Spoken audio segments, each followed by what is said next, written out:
Et ça y est, je viens de revendre une voiture plus chère que mon prix d'achat. C'est une technique que je fais depuis longtemps et ce soir je l'ai encore refait, c'est-à-dire que j'ai vendu une voiture 700 € plus chère que le prix d'achat, sachant que je l'avais acheté 3000 €, elle est partie à 3700 €, donc on n'est pas loin de quoi, ça doit être en gros 20% plus cher que le prix d'achat. Je n'ai jamais revendu une voiture moins chère que le prix d'achat. J'ai toujours revendu toutes mes voitures plus chères que le prix d'achat. J'ai une technique pour ça.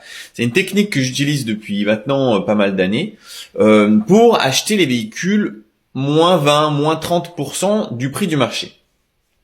Alors, c'est quelque chose que j'utilise dans mon business de location de voitures. C'est que j'ai un petit parc de voitures et puis en plus de ça, pour booster, on va dire, la rentabilité de ce petit parc, eh bien tout simplement, il m'arrive de renouveler mon stock tous les quelques mois. Je revends ma voiture. Celle-ci, ça faisait 3 mois que je l'avais seulement.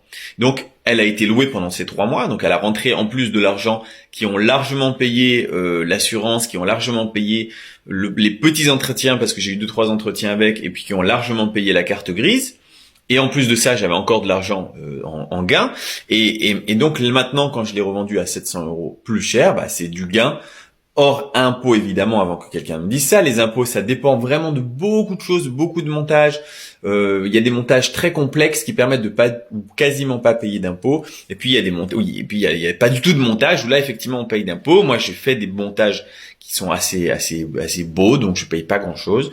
Et donc voilà. Donc ça, c'est une technique qui s'ajoute vraiment à la location de voiture. On peut faire indépendamment de la location de voiture entre particuliers, ou bien aussi on peut faire de la vente, revente uniquement comme ça. Et on peut aussi tout simplement allier les deux. Donc moi, c'est ce que je fais. Je suis en train de peaufiner un petit peu ma stratégie parce que je suis dans le sud de la France et ça fait que depuis pas très longtemps que je suis là, ça fait 1 an. Donc j'essaye un petit peu d'apprendre mon marché. Là, je commence à me créer vraiment une idée. Donc j'ai tout un parc de voitures. Je vais toutes les revendre en ce moment pour prendre du cash en fait, puisque tout simplement à chaque fois il y a une plus-value latente à rentrer. Et ensuite, je vais regrossir de nouveau aux alentours de mars-avril pour me préparer pour la saison du printemps, d'été, avant de revendre mes voitures aux alentours de septembre avec encore une fois une plus-value de 10, 20, 30% selon les véhicules.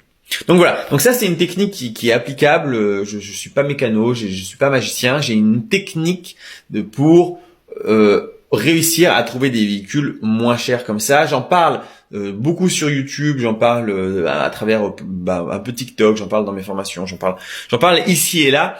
Et voilà, il faut rester l'esprit ouvert. Tiens, on est bientôt le jour de l'an, donc je te souhaite tout de suite une très bonne année 2022. On va tout déchirer.